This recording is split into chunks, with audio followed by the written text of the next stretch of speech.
Téléchargez et écoutez les podcasts hors connexion et gratuitement sur YouTube Music ou Mavox. Comment je peux prouver à mon pote qu'il n'y a pas de Trinité? J'ai trouvé l'exégète Tabari, c'est tout. Alors pour démonter la Trinité, t'as pas besoin d'utiliser des exégèses, déjà, d'emblée, ça c'est une erreur. Pour démonter la Trinité, tu utilises simplement le Nouveau Testament, les épîtres de Paul et les actes des apôtres. C'est-à-dire que, en fait, pour démonter la Trinité, la croyance à la Trinité, donc la Trinité c'est quoi? La Trinité c'est pas un polythéisme. Déjà là il faut qu'on soit clair, hein, parce que il y a une mésentente entre les musulmans qui pour moi est totalement superflue, elle est totalement inutile cette mésentente. C'est de dire, nous musulmans, la Trinité c'est du shirk. Pour nous c'est évident que c'est du shirk. Mais en fait, du point de vue du chrétien, en fait c'est pas du shirk. Et notamment du polythéisme en particulier, parce que le shirk c'est pas forcément le polythéisme. D'accord ? Le polythéisme chez nous c'est du shirk, mais le shirk ça définit plus que ça. Mais la Trinité, c'est pas en fait du polythéisme. C'est-à-dire que les catholiques, les protestants, c'est vrai, ils prétendent pas avoir plusieurs dieux. Faut pas mentir. Même si nous, on le comprend comme ça, faut pas dire qu'ils disent que c'est 3 dieux. D'accord ? Et d'ailleurs, même Allah dans le Coran, si on regarde bien, il définit pas la Trinité comme ça.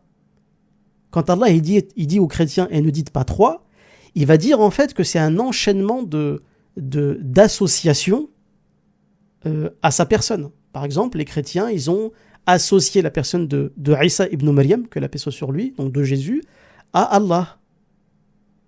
Qu'ils ont associé la mère de Isa alayhi salam à Allah. Et donc Allah, il fait le reproche en fait d'avoir collé ces entités à la sienne. D'accord ? Donc là, c'est de l'associationnisme. On associe des entités à Allah. Et c'est pas du polythéisme. Ils prétendent pas que Marie c'est Dieu au sens propre, que c'est pas comme ça qu'ils le définissent. La Trinité, en fait, c'est comme eux ils le définissent, hein, c'est le symbole d'Athanase. La Trinité, eux ils le définissent comme la Trinité dans l'unité et l'unité dans la Trinité. C'est-à-dire que le Père, donc le Dieu céleste, le Fils, Jésus, et le Saint-Esprit, que même eux d'ailleurs ont beaucoup de mal à définir, seraient en fait de même nature. Et serait en fait une expression divine, une expression de Dieu. Mais ils te disent pas que le Saint-Esprit c'est un Dieu, puis à côté Jésus c'est un autre Dieu, puis le Dieu céleste, le Père est un autre Dieu. C'est pas comme ça qu'ils le définissent, faut être honnête. Mais ils te disent en gros que le Père, le Fils et le Saint-Esprit, finalement, ça revient à dire que c'est au final un être. C'est un être qui les relie, quoi. D'accord ? Un être en plusieurs formes, qui a eu des contacts avec l'humanité de manière différente. Donc déjà la Trinité, ça n'a rien à voir avec l'islam, alhamdoulilah. Ce concept-là n'existe pas chez nous. Et même les chrétiens d'ailleurs, je vais l'expliquer après, même eux ils ne sont pas d'accord entre eux. Mais déjà rien que ce principe-là, de dire que Dieu, le Père, que Jésus partagent la même nature, pourquoi je dis qu'il faut se contenter de la Bible déjà pour le débunker, c'est que quand on regarde dans l'Ancien Testament, qui le dit ? Qui dit ça ? Dans quel livre du Tanakh t'as un auteur qui te dit qu'un prophète de Dieu, ça peut être Dieu incarné, ou que Dieu il se fait homme, il se fait chair, ou... Donc déjà dans la tradition juive basée sur le Tanakh, hein, déjà la notion même de Trinité n'existe pas. C'est problématique. Pourquoi ? Parce que Jésus, dans le Nouveau Testament, le Jésus biblique, hein, je ne parle pas de Isa ibn Maryam, le personnage historique que nous, on révère, mais le personnage du Jésus biblique. Jésus, dans le Nouveau Testament, par exemple dans l'Évangile selon Matthieu, au chapitre 5, il va dire « Alors, ne croyez pas que je suis venu pour abolir la loi ou les prophètes, je suis venu non pas pour abolir, mais pour accomplir. » Donc Matthieu 5, 17. « Ne croyez pas que je sois venu pour abolir la loi ou les prophètes. » La loi et les prophètes pour un juif, le juif il va comprendre ce que ça veut dire. Hein. La loi et les prophètes, c'est que le Tanakh, quand on parle de Tanakh, on parle de 3 parties de l'Ancien Testament. D'accord ? On parle de la Torah, du Nevi'im et du Ketuvim. La Torah, c'est le Pentateuque, en fait, c'est les 5 premiers livres de l'Ancien Testament. Le Nevi'im, c'est les prophètes, c'est une collection de livres qui parlent des prophètes. Et le Ketuvim, c'est la géographie, c'est d'autres livres qui parlent, qui parlent d'autres choses, d'autres personnages, d'autres histoires, etc. Et tout ça, ça forme le Tanakh. Et en fait, là, Jésus, dans ce passage-là, il va parler de la Torah, donc de la loi, et des prophètes, du Nevi'im. Il ne parle pas du Ketuvim, d'ailleurs. Ce qui prouve d'ailleurs que, soit les chrétiens ont ajouté quelque chose, soit il manque un truc chez les juifs. Ça, c'est un débat entre eux. Ça ne concerne pas. Mais là, Jésus, dans ce passage-là, il dit qu'il se réfère directement à la loi de son peuple, à la loi des Banu Israël. Et quand tu vas voir les Banu Israël et leur croyance, c'est-à-dire le consensus qu'il y a chez eux, la Trinité, ça n'existe pas. Donc déjà, d'emblée, tu as un argument qui invalide la Trinité par rapport aux sources vétérotestamentaires. D'emblée, déjà. Ancien Testament, pas de Trinité. Déjà, pour moi, c'est un argument qui fait autorité et on pourrait s'arrêter là. Mais on va même aller plus loin. Lorsque vous lisez les 4 évangiles canoniques, à quel moment Jésus vous parle de Trinité? Quand? Alors le chrétien, vous savez, le chrétien qui méconnaît sa Bible, il va vous dire, regarde, quand tu lis la finale de l'évangile selon Marc ou de l'évangile selon Matthieu, Jésus, il dit à ses fidèles, et partez, parcourez le monde, et convertissez ou bénissez les gens au nom du Père, du Fils et du Saint-Esprit.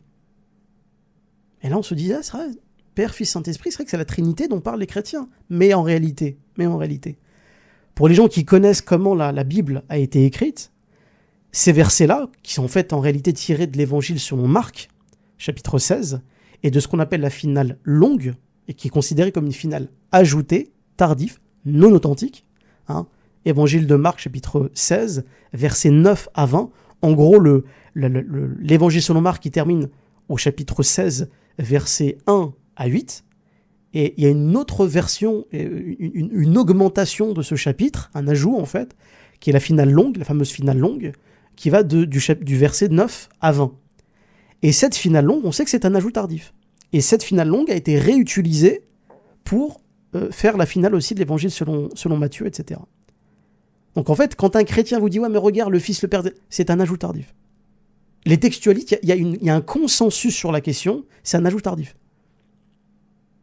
Il y a quelques personnes parmi les textualistes qui ont dit « Oui, il se peut que ça faisait peut-être… » Mais le consensus chez eux, c'est de dire que c'est un ajout tardif.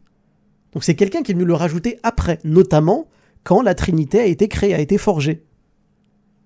Mais initialement, dans le texte, cette phrase-là n'existe pas, Père, Fils, Saint-Esprit. Donc déjà, c'est un argument qui s'annule par l'étude de la critique textuelle biblique. Donc dans les 4 évangiles canoniques, je vous rappelle que les 4 évangiles canoniques, c'est la vie de Jésus.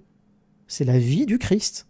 C'est la vie du principal visé par l'accusation de Trinité. Est-ce que Jésus dit qu'il est Dieu le Père? Absolument pas. Au contraire, dans l'évangile selon Marc, dans l'évangile selon Matthieu, dans l'évangile selon… À chaque fois, il dit aux gens qui lui parlent, « Je suis envoyé par mon Père ».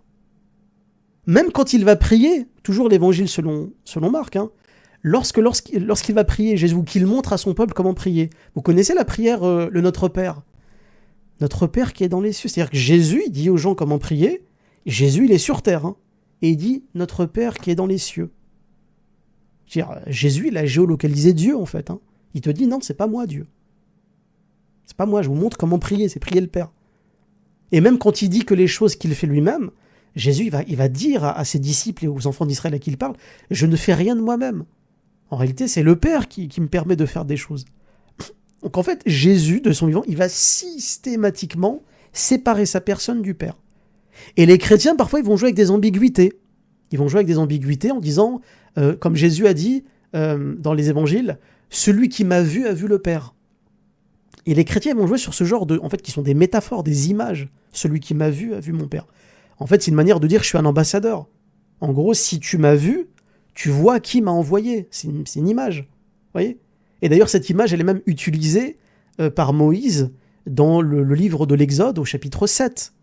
Quand Dieu dit à Moïse, « Je mettrai mes paroles dans ta bouche, je serai avec toi dans ta bouche. » Mais est-ce que ça voulait réellement dire que Dieu avait pris une taille minuscule pour entrer dans la bouche d'un prophète Mais non, c'est une image. Je vais te transmettre ma parole, et toi, lorsque tu seras devant Pharaon, tu parleras en mon nom. Je serai dans ta bouche. C'est juste une expression en fait. Et cette même expression d'ailleurs est aussi utilisée de manière différente dans le livre de Jérémie, premier chapitre du livre de Jérémie. Et il y a plein d'images comme ça en fait qui sont utilisées pour dire que Dieu accompagne les hommes. Il accompagne les hommes et comme il les accompagne, en fait c'est dit parfois de manière très imagée. Et la Bible d'ailleurs utilise beaucoup d'images. Donc Jésus en fait il passe son temps à dire je suis pas Dieu. Jésus c'est quand même quelqu'un qui est mort en plus selon les chrétiens. Dieu il est mort en plus. Il est crucifié, il est mort. Dieu, astaghfirullah, il est sorti du vagin d'une femme, astaghfirullah. Dieu, selon les chrétiens, si c'était Jésus, il mangeait, il avait un besoin de manger. Hein. D'ailleurs, Jésus, il y a une scène dans les évangiles, on vous dit que Jésus, il avait faim, il voulait prendre une figue sur un figuier, il n'y avait pas de figuier, il a maudit le figuier, et le figuier, il s'est desséché, il est mort comme ça. Donc Dieu, en fait, c'est quelqu'un, déjà, il a faim, donc déjà un Dieu qui a faim, d'accord ? S'il a un système digestif, c'est qu'il doit faire hashakoum, pardonnez-moi, hein, c'est trivial ce que je veux dire, mais c'est une évidence anatomique. Dieu, il faisait caca. Donc ils ont un Dieu qui font caca, quoi. Et c'est pas pour être désobligeant vers les chrétiens, voilà, c'est tout. C'était un homme. Et même, encore une fois, dans les évangiles, lorsqu'on cite des gens qui parlent de Jésus, mais ils vont le qualifier de prophète et d'homme. C'était un homme, un prophète. Dans les évangiles. Un prophète et un homme. Dans l'évangile de Luc, par exemple, à un moment donné, il y a quelqu'un qui vient voir Jésus, qui vient lui poser une question. Et il l'appelle bon maître, bon maître. Et Jésus lui dit, mais pourquoi tu m'appelles bon ? Pourquoi m'appelles-tu bon ? Il n'y a de bon que Dieu seul. Il n'y a de bon que Dieu seul. C'est-à-dire que Jésus, il va détacher sa personne en disant non, le qualificatif que tu as donné, c'est Dieu, c'est pas moi. Et les arguments comme ça, ils s'enchaînent. Et vous savez, la méthodologie chrétienne, c'est toujours d'utiliser des versets ambigus dans le Nouveau Testament pour justifier la divinité de Jésus. Toujours des versets ambigus. C'est jamais des versets clairs, jamais. Parce que plus c'est ambigu un verset, plus on peut l'interpréter, c'est interprétable, et plus on peut dire ce qu'on veut.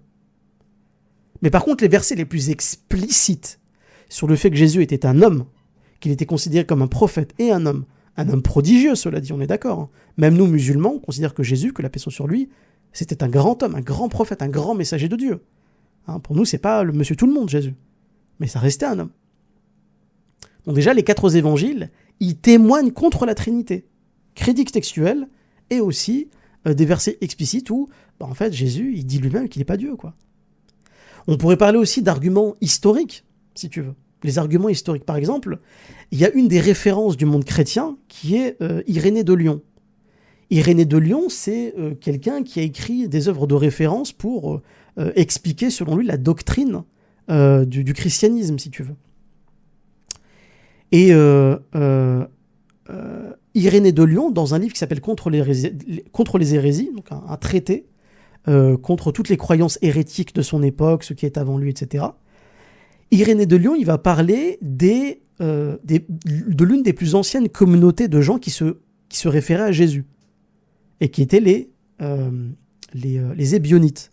Les Ébionites, c'était des Nasara, des Nazoréens, un groupe de Nazoréens qui vivaient à l'époque de l'Antiquité.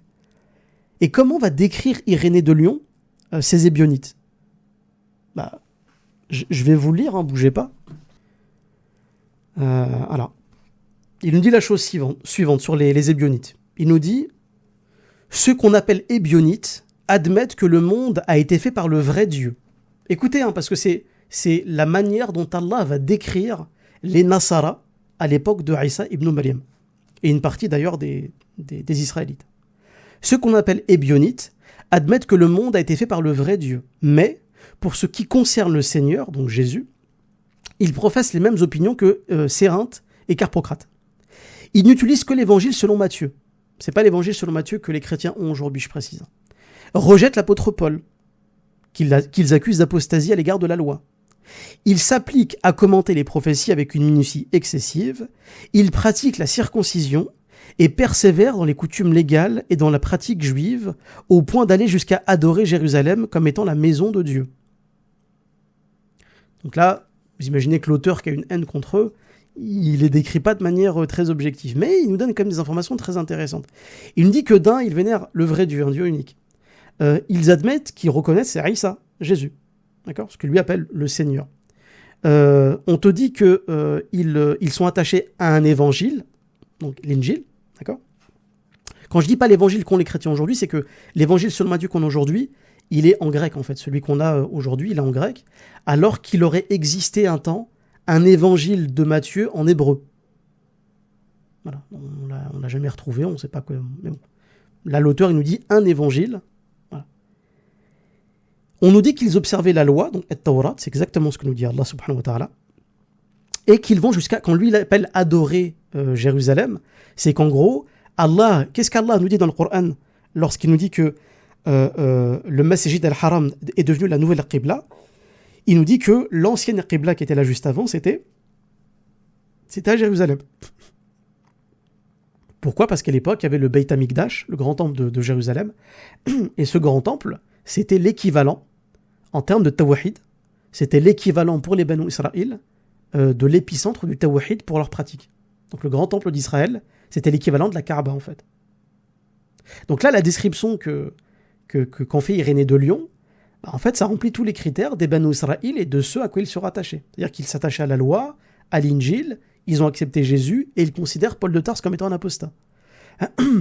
Donc pour moi, c'était des musulmans. Hein. C'était des musulmans. Donc ça, c'est un truc historique que les chrétiens, si tu veux, ils accordent assez peu d'importance. Ils s'en foutent. Mais pour moi, c'est très très important. Sur le point de l'histoire, les conciles. Les conciles aussi viennent remettre définitivement en question la notion de la Trinité. Déjà, quand vous étudiez un peu l'histoire de la Trinité, vous apercevez qu'au cours du IIIe siècle, parce que c'est au IVe siècle en fait que va y avoir les conciles de Nicée 1 et Constantinople 1, donc en 325 et en 381, un siècle avant, et ça les chrétiens évidemment le disent pas parce qu'ils en ont honte, mais au cours du IIIe siècle, donc les années 200, il y a eu des conflits monstrueux entre les communautés chrétiennes, mais monstrueux. C'est-à-dire qu'il y a des chrétiens qui en venaient aux mains, et ils se fritaient dans les rues, ils se bastonnaient à coups de couteau, à coups d'épée, à coups de... sur la question de la Trinité ou sur des questions de Aqida. Parce que les chrétiens aujourd'hui nous vendent la Trinité comme un truc qui viendrait de la Bible et qui aurait tout de suite été accepté comme ça d'emblée. C'est faux, c'est pas vrai, c'est faux. D'accord ? Vous pourrez lire comme livre de référence le livre de Ramsay MacMullen. Ramsay MacMullen, donc c'est l'un des historiens les plus cotés dans le domaine. Lui, son domaine d'expertise, c'est l'Antiquité, et notamment l'Antiquité des chrétiens, en fait, dans le monde chrétien. Et lui, il a été prof à Harvard, bref, une sommité, le mec. Ramsay MacMullen, son livre, c'est Voter pour définir Dieu. Voter pour définir Dieu. Qui est un livre de référence que je conseille à tout le monde. Dans son livre, qu'est-ce qu'il dit, Ramsay MacMullen ? Et d'autres d'ailleurs, ils disent en fait que au cours du IIIe siècle, les chrétiens en fait quasiment tous n'étaient pas d'accord en fait avec la nature de Jésus, sa figure, qui il était réellement, son degré d'importance, est-ce qu'il était 100% Dieu, 100% homme, est-ce qu'il avait quelque chose de divin mais était complètement humain, est-ce qu'il était totalement Dieu juste avec une apparence humaine. Il y avait des débats mais ouf, totalement ouf. Et un siècle plus tard, t'as un empereur païen, faut le rappeler, hein, Constantin à l'époque c'est un empereur païen, qu'on a tellement marre de voir des chrétiens se friter à cause de leur religion, justement à cause en partie de la Trinité, qu'il a dit rassemblement, concile, réunion. Donc déjà les chrétiens, ils en avaient tellement, ils étaient tellement incompétents pour résoudre à l'époque leurs problèmes que c'est un empereur païen, l'humiliation totale, hein, un empereur païen qui les a convoqués, qui leur a dit mettez-vous d'accord. Et qui a donné le fameux concile de Nicée en 325. La conclusion du concile de Nicée, c'est quoi ? C'est pas de dire que le Père, le Fils, le Saint-Esprit, tout ça, c'est pareil. Hein. Non. Contrairement à ce que beaucoup croient, c'est pas vrai du tout. L'une des conclusions du concile de Nicée, ça a été de dire que le Père et le Fils étaient de même substance, de même ousia, en grec. D'où le terme, d'ailleurs, le néologisme qu'ils ont inventé, c'est un nouveau terme, c'est homo ousios. D'ailleurs, ce terme homoousios n'existe pas dans la Bible, ce qui est très drôle d'ailleurs, parce que c'est le terme qui va définir la même nature de la Trinité, mais qui se retrouve même pas dans la Bible, déjà. Donc déjà, homoousios, c'est rigolo, mais ça n'existe pas dans la Bible. Soit dit en passant. Donc ils vont dire au concile de Nicée que le Père et le Fils sont de même nature. Wallahi, que même Ramsay Macmillan le rapporte, ceux qui avaient voté au concile de Nicée 1 n'avaient même pas tous compris ce que voulait dire homoousios. C'est-à-dire qu'ils ont littéralement voté pour dire que le Père et le Fils étaient de la même nature, c'est-à-dire que Jésus et Dieu le Père étaient de la même nature, mais ils ne savaient pas vraiment ce que ça voulait dire. Moi, quand j'ai lu ça, je suis tombé par terre. Parce que, encore une fois, dans le discours des chrétiens, tout le monde était d'accord avec la Trinité, c'est une évidence, bien sûr que c'est validé. Mais faux, c'est pas vrai. Il y a eu des bagarres, il y a eu des diffamations, il y a eu des procès. On a exclu des prêtres, on a exclu des évêques qui n'étaient pas d'accord. C'était une dinguerie l'époque. Hein. Vraiment, c'était la jungle. Hein. C'était pas du tout un truc apaisé, la Trinité, pas du tout. Hein. C'était du conflit. Et pour se mettre d'accord, concile de Nicée 1, le Père, le Fils sont de même nature. Et quand est-ce qu'on va officiellement, à travers un concile, définitivement imposer l'idée de la Trinité? Vous vous rendez compte, 325, concile de Nicée, il a fallu attendre 381, l'année 381 de notre ère, pour faire le premier concile de Constantinople, et de déclarer que le Père, le Fils sont de même nature, mais aussi le Saint-Esprit. Donc il a fallu en plus des décennies entre le concile de Nicée 1 et le concile de Constantinople 1 pour rajouter en plus la troisième figure. Parce que tout le monde n'était pas d'accord, justement. Donc quand on fait le calcul, subhanallah, ça a pris 400 ans. 400 ans pour essayer d'officialiser la Trinité. Et le simple fait qu'il y ait eu des conciles pour dire que telle croyance, il fallait l'officialiser, mais c'était justement parce qu'il y a beaucoup de gens qui n'y croyaient pas. Beaucoup. Et au bout d'un moment, quand c'est devenu la majorité, toute personne qui n'y croyait plus était considérée comme un hérétique. Et vous allez voir, encore une fois, les chrétiens, lorsqu'ils vont justifier la Trinité, c'est des versets flous. Retenez ça. Hein. Un chrétien qui vous justifie la Trinité, c'est toujours en prenant des versets les plus flous et les plus interprétables. D'accord ? Ça va être du sentimentalisme, beaucoup d'ignorance de l'histoire de comment ça a été officialisé la Trinité. Il va vous présenter ça de manière totalement apaisée, en fait. Tout s'est bien passé, la Trinité était une évidence dès le départ, etc. Totalement faux. Mais en plus de ça, c'est quelqu'un qui va vous dire, dès qu'il sera à la limite de ce qu'il ne pourra plus expliquer, il va vous dire, mais de toute façon, la Trinité, c'est un mystère. Ça, c'est le plus beau joker qu'on peut utiliser. Hein. Je peux pas l'expliquer, c'est pas cohérent, c'est pas logique, c'est pas... mais joker. Tu vois ? Oui, Barterman aussi, bien sûr. Barterman, tu vois, l'existence même de Barterman, ça devrait déjà être un signe pour les chrétiens. Barterman, c'est l'un des plus grands experts du Nouveau et de l'Ancien Testament. D'accord ? C'est un chrétien, un ex-chrétien, qui a voulu rentrer au séminaire, donc être formé en religion, en voulant justement défendre le christianisme. Parce que Barterman, il raconte que quand il était plus jeune, il y avait beaucoup de gens qui remettaient la Bible en question, et ça l'énervait. Et il s'est dit, tiens, tu sais quoi, je vais faire des études en christianisme, comme ça j'aurai des arguments solides, et bam, je vais éclater tout le monde. Et Barterman, il raconte que c'est un chrétien qui était convaincu, il est rentré au séminaire, il en est ressorti agnostique. Wallahi.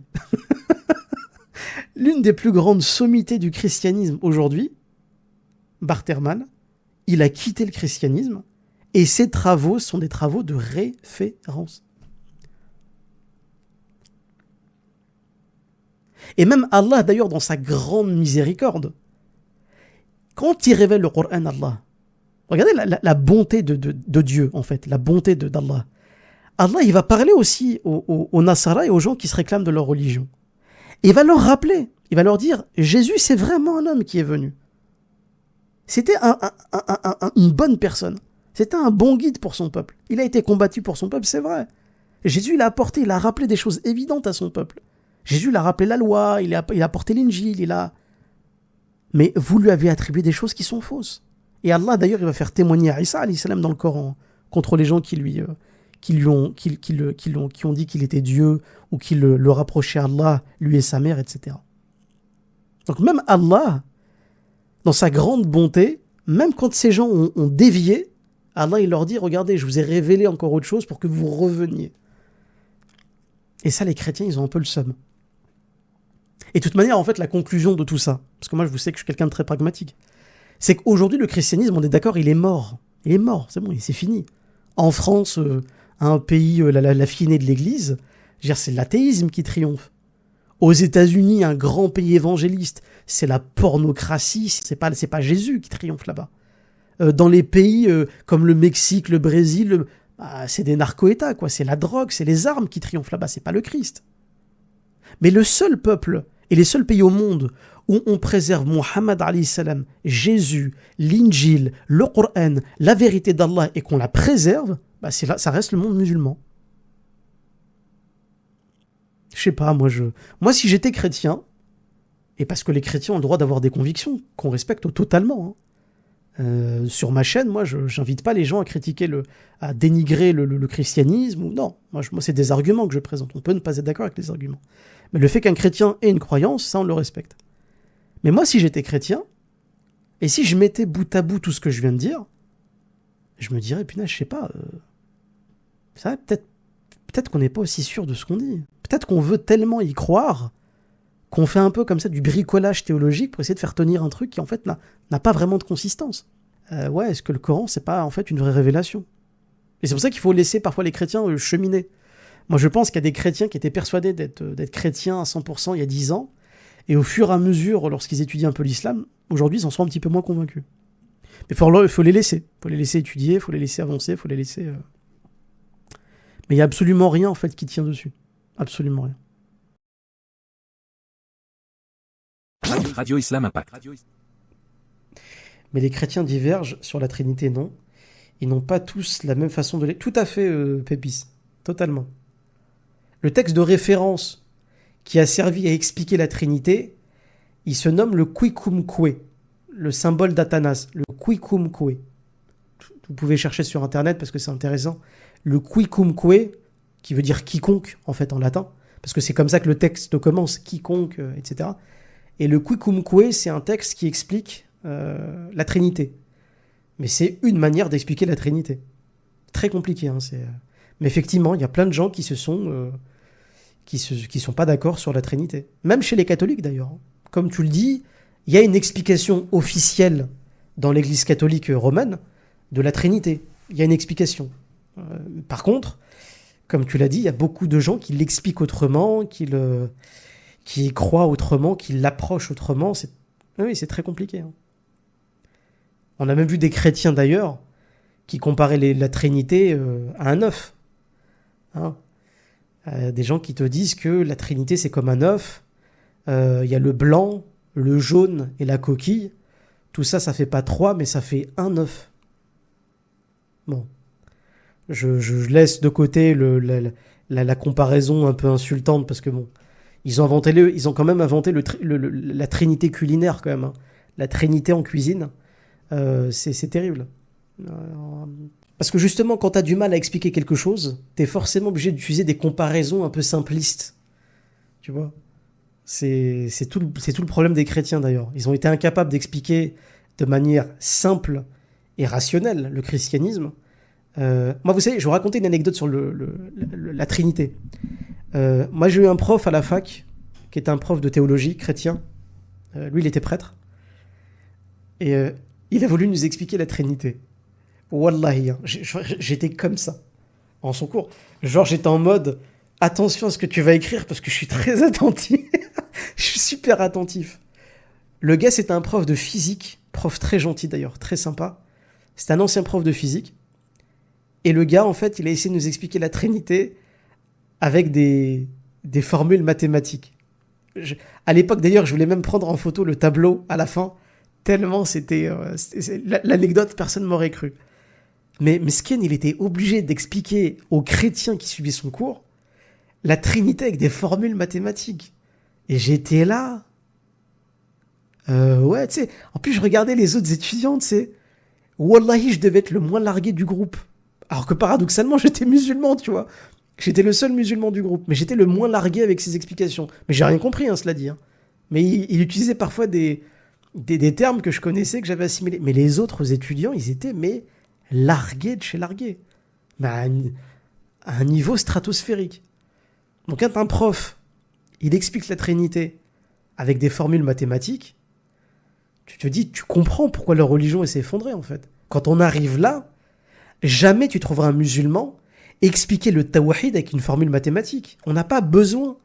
Parce qu'en fait, la fitra qu'Allah nous a dotée, la saine nature, la nature primordiale dont Allah nous a dotés, nous permet de comprendre un concept aussi simple que l'unicité. Qul huwa Allahu ahad, khalas. Un enfant peut le comprendre, une caissière de supermarché peut le comprendre, un docteur en astrophysique peut le comprendre, ta grand-mère peut le comprendre. Par contre, la Trinité, subhanallah, c'est... Ouais. Mais vous voyez, on va lire 2 secondes le symbole d'Athanas pour les gens qui sont un peu curieux. Juste pour vous montrer en fait que même au niveau de l'écrit, c'est compliqué. D'accord ? Alors. Symbole d'Athanas. Athanas. On va le lire. Hein. C'est le fameux Kumkwe dont je vous parlais tout à l'heure.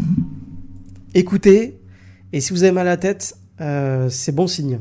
C'est totalement bon signe. Alors ça commence comme ça. Alors, écoutez bien.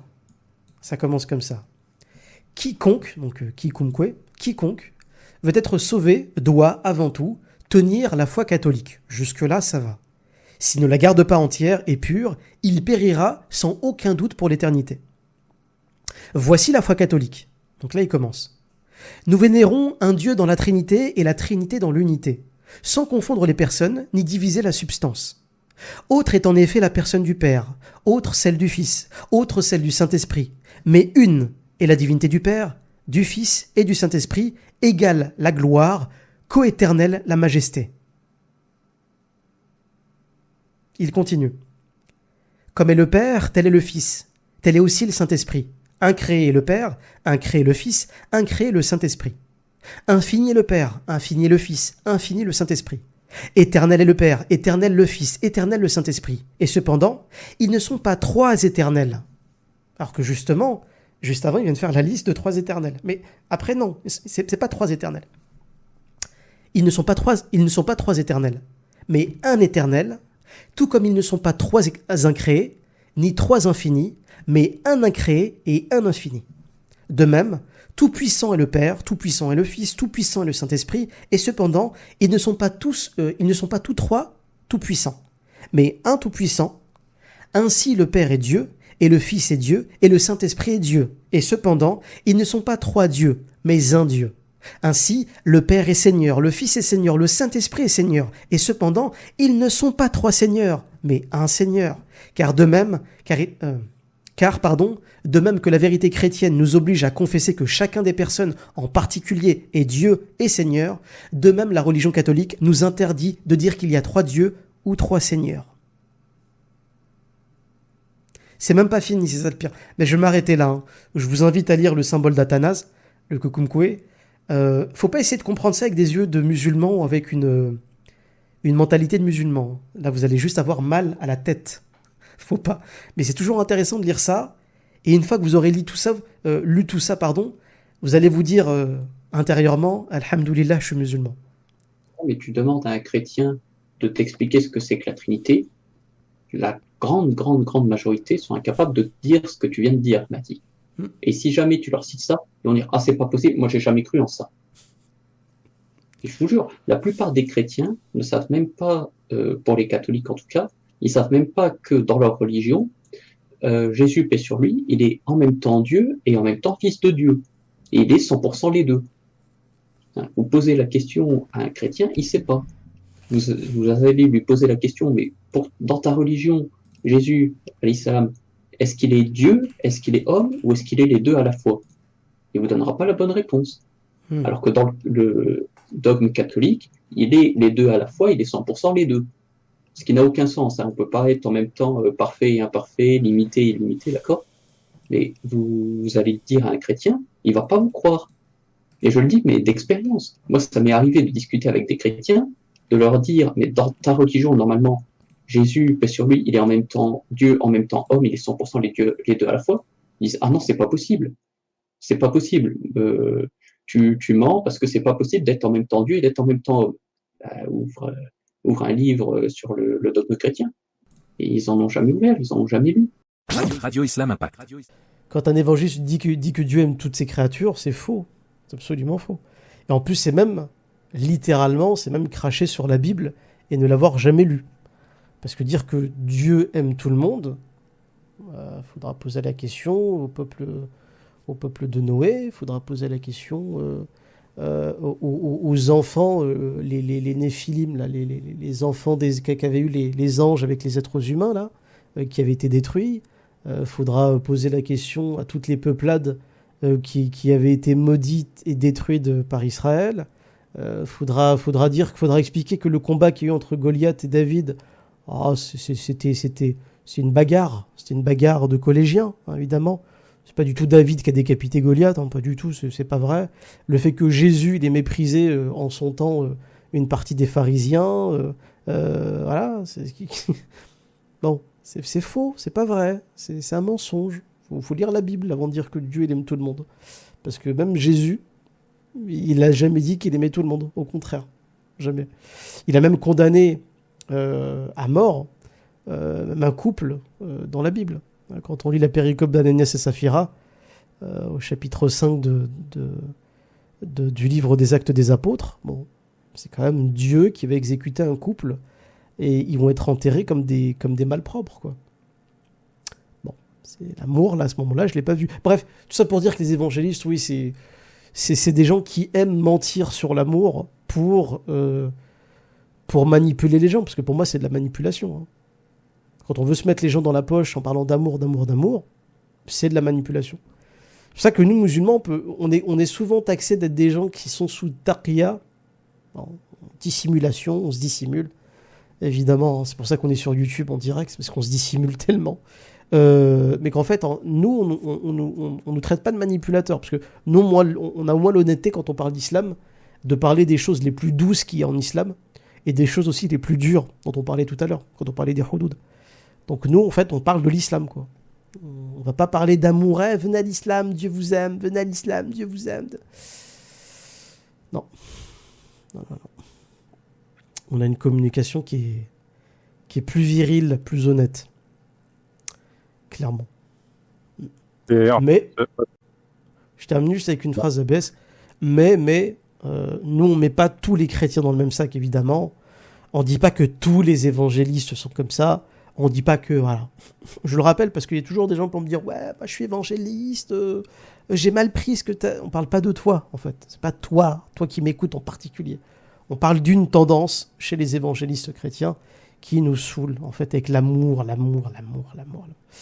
C'est juste ça.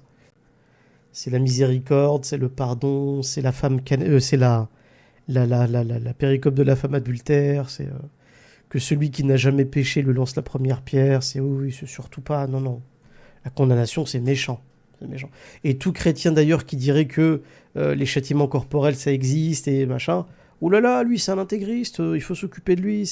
Les chrétiens aujourd'hui, ils ont une terreur de parler même de leur patrimoine juridique, en fait, où ils condamnaient à une époque l'homosexualité. Aujourd'hui, quand on leur rappelle ça, ils sont très mal à l'aise. Oui, mais nous aujourd'hui, on a changé, hein. En plus, avec Vatican II, on s'est quand même ouvert, on s'est calmé, on est plus gentil, on est plus ouvert, on est plus bisous. Ça, c'est pour les catholiques. Les évangélistes, putain, moi j'ai vu moi des évangélistes dire je suis évangéliste, homosexuel, je dis moi que l'homosexualité, si Jésus était présent, il aurait accepté les homosexuels. Enfin, t'as des évangélistes qui te tiennent des discours parfois, à un tel point d'ailleurs qu'ils ont même créé une Bible homosexuelle. The Queen Bible, après The Queen Bible, vous verrez que les évangélistes, ils ont même, il me semble que c'est une Bible protestante. Ouais, la version du roi James, il me semble que c'est une Bible protestante. Ouais. Vous verrez à quoi ça ressemble. C'est une Bible, voilà, homosexuelle, où ils ont viré tous les passages qui étaient liés à la violence, à ce qu'ils appellent l'homophobie, etc. Donc il existe même des versions de la Bible homosexuelle. Voilà les résultats du trop-plein d'amour et de sentimentalisme dans un discours. On en va carrément à créer des Bibles homosexuelles. Et si je peux me permettre d'ailleurs, quand, je sais pas, c'est la nature humaine, c'est-à-dire que quand par exemple on élève un enfant, il faut mettre des limites, sinon ça devient ce qu'on appelle un enfant gâté, et ça tout le monde peut le constater. Et donc c'est pareil pour la nature humaine, pour la société, quoi. Et ce que je voulais préciser aussi, c'est que je sais pas si tu connais Civitas, Oui. et ce que tu en penses, mais de mémoire, de ce que j'en ai compris de Civitas, c'est que c'est des gens qui s'affirment chrétiens et qui sont assez virils, qui n'hésitent pas des fois à s'imposer. Et souvent, quand je parlais de Civitas à des chrétiens, ils vont te dire non, non, eux, c'est des extrémistes, c'est des radicaux. Je sais pas si t'as déjà eu le même discours. Bah, justement, quand il y avait le mariage pour tous, Civitas s'est fait connaître surtout avec tu sais, le débat sur le mariage pour tous, les manifestations là, contre le mariage pour tous. À l'époque, ils étaient présentés comme étant l'extrême droite, comme étant des chrétiens intégristes, etc. Oui, oui. Oui, pour moi, c'est les chrétiens les plus... Ils font partie de ces chrétiens les plus courageux dans le fait de défendre les fondements de leur religion. Mais Civitas, en réalité, c'est pas grand-chose, en fait. Hein. C'est des gens qui sont très peu, qui représentent pas du tout la majorité des chrétiens en Europe, et en France en particulier. Mais ouais, c'est vrai qu'ils font partie des moins pires selon leurs propres critères. Ouais. Voilà. Radio Islam Impact. Sujet, peut-on espérer une renaissance de la chrétienté en Europe? Pardon? Depuis quand un musulman peut espérer le retour au shirk de leurs concitoyens? C'est quand même du délire. Est-ce qu'on peut espérer que les gens redeviennent chrétiens? Vous vous rendez compte de la question? Reformulez-la. Est-ce qu'un musulman peut espérer que nos concitoyens redeviennent des mouchelekines? Mais évidemment que non. C'est évident. Mais là, on se dit, ouais, bon, ce serait peut-être un mal pour un bien. Mais... Vous êtes des ouf. À l'époque où les chrétiens étaient majoritaires et où ils étaient forts, on n'avait pas le droit de prêcher, on n'avait même pas le droit de mettre les pieds en France, je rappelle. C'est vrai. Je vous rappelle que d'ailleurs, le monde chrétien, et certains papes d'ailleurs, avaient qualifié Mohammed, alayhi salam, notre messager, le dernier messager d'Allah, comme étant l'antéchrist, comme étant le diable incarné. Astaghfirullah. Donc, vous avez quand même une façon de voir le christianisme et les chrétiens qui est angélique, comme ça, qui est très... Encore une fois, moi je dis pas que les chrétiens sont de mauvaises personnes, en soi. J'en ai rencontré beaucoup qui sont des gens formidables. Mais le christianisme, un musulman peut pas espérer le retour du christianisme. Il y en a parfois sur Internet, il y avait, comment il s'appelle, Kamel Béchir. Kamel Béchir qui était le responsable de l'association Fils de France. Et Kamel Béchir, à l'époque, lui... il estimait que les Français devaient redevenir chrétiens pour l'intérêt des musulmans. On n'a pas côtoyé la même histoire. Pas du tout. Je vous rappelle, encore une fois, un petit rappel aussi historique, mais la dernière fois que la France a fait une croisade, entre guillemets, en Afrique du Nord, c'était en 1830. Hein. Charles X, il a envoyé entre 45 et 50 000 hommes, soldats, envahir les côtes nord algériennes, Sidi Ferrouche en particulier, pour aller prendre la ville d'Alger peu de temps après. Je vous rappelle que la France à l'époque sous Charles X, et Charles X c'était quelqu'un qui voulait réintroduire et remettre le christianisme au goût du jour, eh bien à l'époque il y avait un processus de christianisation de l'Algérie. Je vous rassure, qui a totalement foiré. Mais lorsque les chrétiens sont arrivés en Algérie il y a 2 siècles, leur projet, c'était de nous transformer par la force en chrétiens. C'était pas un projet philanthropique, si vous voulez. Vous comprenez? Tu peux pas prendre un truc qui, à la base, est basé sur 2 atomes de révélation et 99% de philosophie grecque païenne, avec des trucs qui ont été repris au culte païen, notamment au culte de Janus. Allez voir ce que les chrétiens ont emprunté au culte de Janus. Vous pouvez pas prendre ça et espérer que ça reste stable et que ça ramène du bien, etc., etc. Je rappelle que les chrétiens, c'est quand même ceux qui ont inventé les procès d'animaux, par exemple. Renseignez-vous un peu sur l'histoire du christianisme et ce que ça a été. C'est une catastrophe à tous les niveaux, ce truc. Il y a eu une époque où c'était un peu moins pire, peut-être, mais il faut arrêter, quoi. Je dis, c'est kiff-kiff. Bien sûr. Nous, entre entre un mécréant qui est athée et un mécréant chrétien, de toute façon, voilà. Le chrétien, à la rigueur, il peut avoir le statut de Jean du livre, mais ça change pas grand-chose, en fait. Exact. Et ouais, et encore. Et encore. Ouais. Parce que si c'est pour Oui, scoltiner encore, parce des, que faut... si c'est pour scoltiner des chrétiens, la Morgan Priest, qui ont des tatouages partout, qui blasphèment, etc., Jean du livre, voilà. Je ne pense pas que les mecs comme Morgan Priest font honnêtement partie des gens du livre. C'est que mon avis. Est-ce que ça vous dit quelque chose, Torquemada? Le nom de Torquemada, est-ce que ça vous dit quelque chose? Torquemada, vous savez pourquoi l'histoire a retenu son nom? Parce que ça a été le champion du monde, toute catégorie, d'avoir brûlé des gens, en fait, de les avoir envoyés au bûcher. Le mec, on estime qu'il a brûlé au moins 10 000 personnes. 10 000 personnes qui étaient, selon lui, soit des païens, soit des apostats, soit des gens qui pratiquaient des trucs bizarres, des juifs, des musulmans certains. Enfin, ouais. Si un jour le christianisme revient, oui, ouais. On va bien s'éclater, ouais. L'histoire nous l'a bien appris. Est-ce que ça vous dit quelque chose, le massacre de Mahara? Le massacre de Mahara. La plupart des musulmans connaissent pas ça, et c'est dommage. Parce que ça va vous tuer des clichés que vous avez sur le christianisme, bisou, gentil et valeureux. Je dis pas que le christianisme avait certaines valeurs, hein, mais bon, vous surestimez tout ça. Mais le massacre de Mahara, c'est un massacre qui a été fait au Moyen-Âge, lorsque les premiers croisés sont arrivés dans la région du Chem et ont tué des musulmans et les ont dévorés, mangés vivants. Dévorés, pas mangés vivants, mais dévorés. C'est-à-dire que les premiers croisés qui sont arrivés pour aller reprendre Jérusalem, ils ont pratiqué le cannibalisme. D'accord? Donc je vous ai dit, les gars, on va s'éclater. On va s'éclater. Et puis d'ailleurs, Allah subhanahu wa ta'ala nous appelle uniquement, nous dit à nous musulmans, Sourate les abeilles, verset 126, et appelle les gens au sentier de ton Seigneur avec sagesse et bonne exhortation. Et appelle les gens, pas les chrétiens, et appelle les gens au sentier de ton Seigneur, c'est-à-dire le Coran et la sunna du prophète alayhi salatu wassalam, avec sagesse et bonne exhortation. Non pas fait des alliances avec des chrétiens pour combattre l'athéisme et pour à la fin les... Faites attention les frères.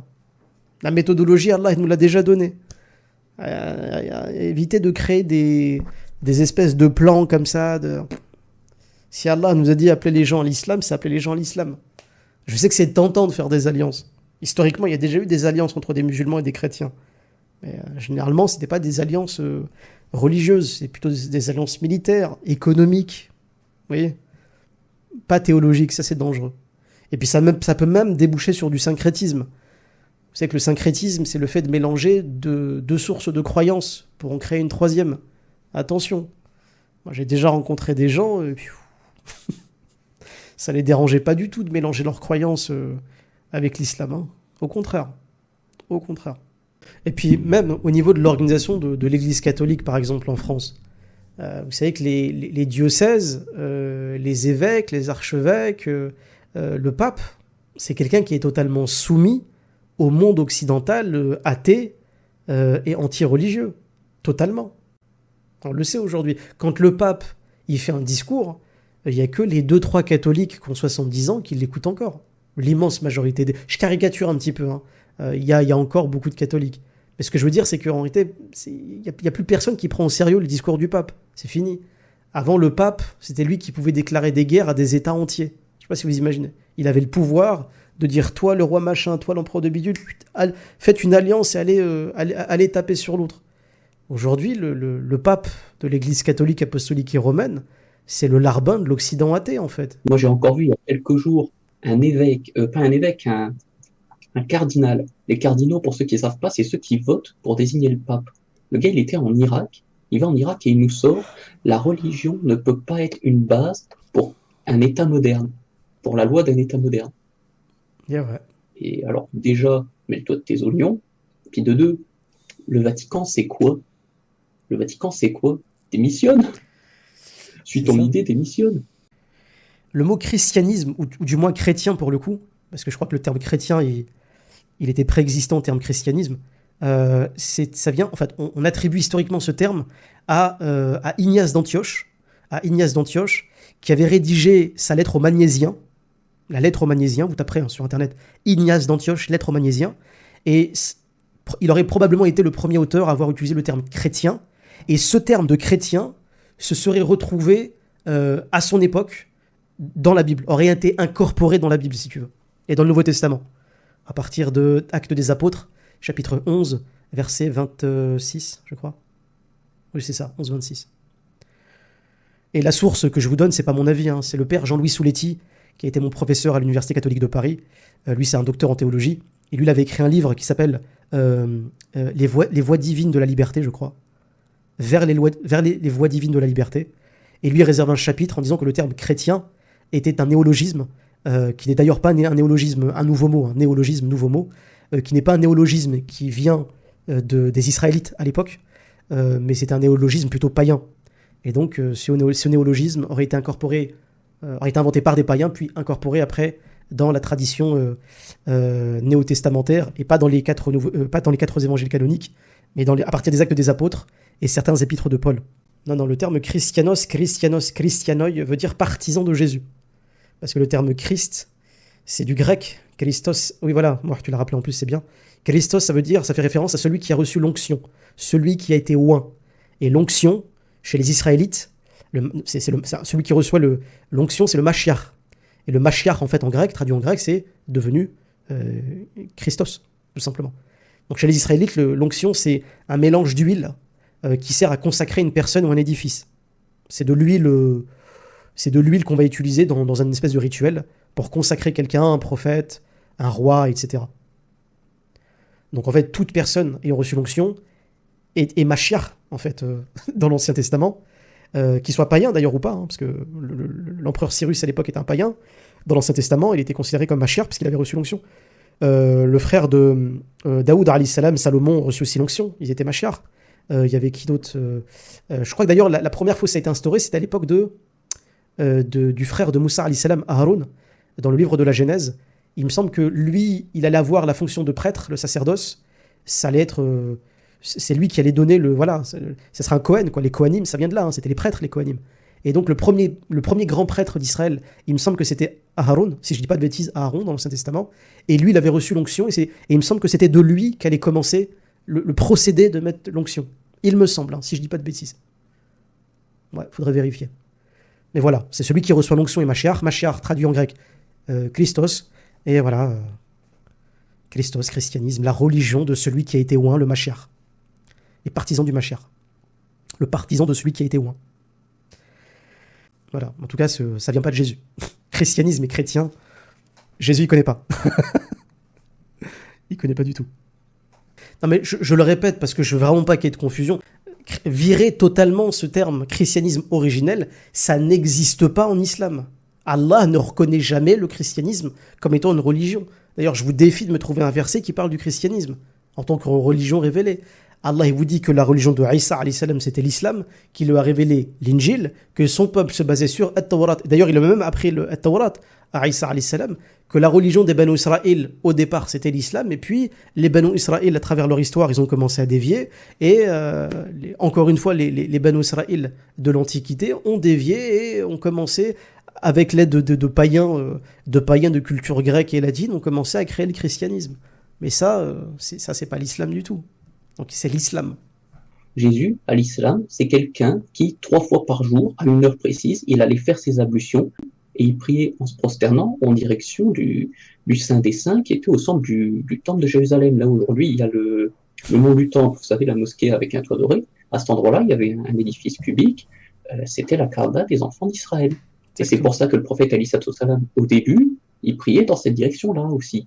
Après, la direction a changé, ça a été en direction de la Mecque. Voilà, c'était un musulman, Jésus alayhi salam. C'est pas pour rien que chez nous, tous les prophètes sont musulmans. Exactement. Et d'ailleurs, même quand on étudie un petit peu l'histoire du christianisme ou des christianismes, l'expression qui est utilisée par les anthropologues et les historiens de la Bible, c'est le christianisme primitif. Le christianisme originel, c'est plutôt des apologètes chrétiens qui vont utiliser cette expression. Parce que selon eux, il existerait un christianisme des origines. Non, pas du tout. Ça n'a jamais existé. Dans les 4 évangiles canoniques, Jésus ne reconnaît pas le christianisme, il ne sait pas ce que c'est que le christianisme, jamais il a demandé à ce que lui, ce soit une figure représentée en pagne sur une croix avec une couronne d'épines sur la tête. Oui, c'est une création de christianisme. En fait, le christianisme, c'est un judaïsme qui en fait était l'islam initialement, qui a dégénéré une énième fois. Oui, c'est ça, mais lisez le Nouveau Testament. Il passe son temps, Isa alayhi salam, à aller voir les enfants d'Israël et à leur dire de revenir à la Torah, etc. Lui-même, il applique toute la cacheroute, d'accord? Donc il mange pas de porc, il mange que ce qui est cachère, etc., etc. Je voyais quelqu'un qui posait la question, pourquoi les chrétiens, ils mangent du porc? Et parce que, à un moment, en fait, il se trouve que le christianisme s'est principalement répandu parmi les païens et en particulier les Romains. Et, pour permettre d'intégrer ces gens-là, c'est poser la question de savoir s'il fallait qu'ils respectent toute la loi, toute la halakha ou pas. Et il y a une partie des chrétiens qui ont dit non, ils vont respecter juste les commandements de Noé, alayhi salam. Il y en a 11. Il y a 11 principes à suivre à la base chez Noé, alayhi salam. Ils disent ils ont juste à suivre ça. Et ça a créé des gros conflits chez les premiers chrétiens, parce qu'il y avait des chrétiens, entre guillemets, qui refusaient de manger avec les Romains convertis parce qu'ils, eux, suivaient pas la cacheroute. Ils refusaient de manger ensemble. Ils disaient, nous, on s'assoit pas avec des païens qui mangent du porc, etc. Et il y avait des apôtres, notamment l'apôtre Jacques.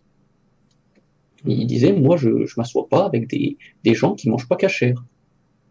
Puis par la suite, comme tout l'Empire romain s'est converti et que les autres chrétiens, ils ont été petit à petit excommuniés, donc sortis, déclarés mécréants, etc., etc. Voilà, c'est cette vision-là qui sont imposées.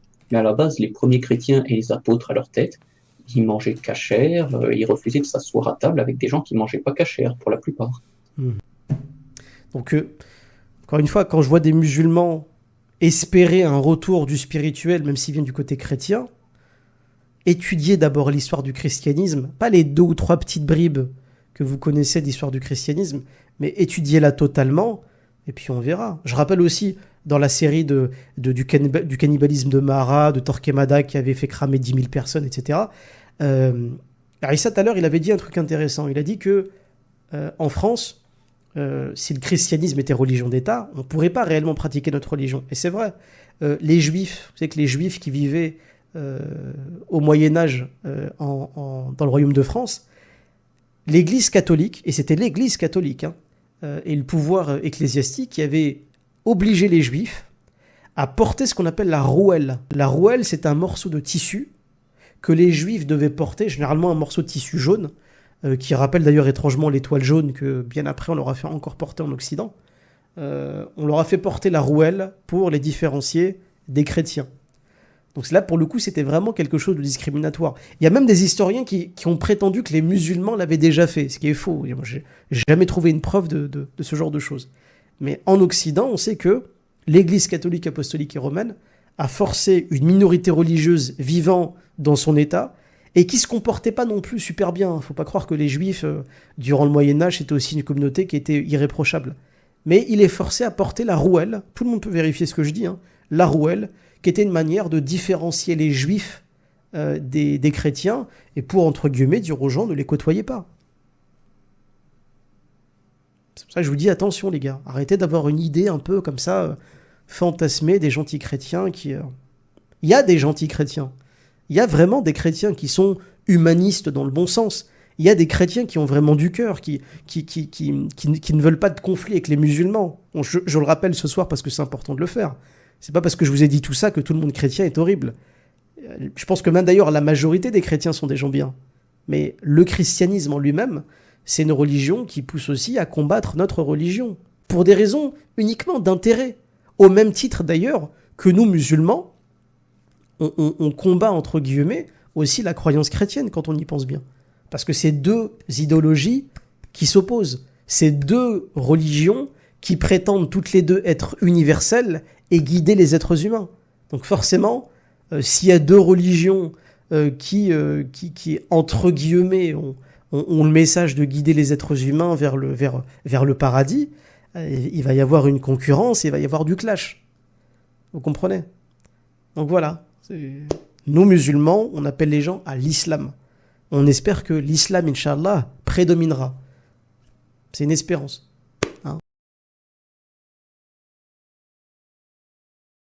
Radio Islam Impact.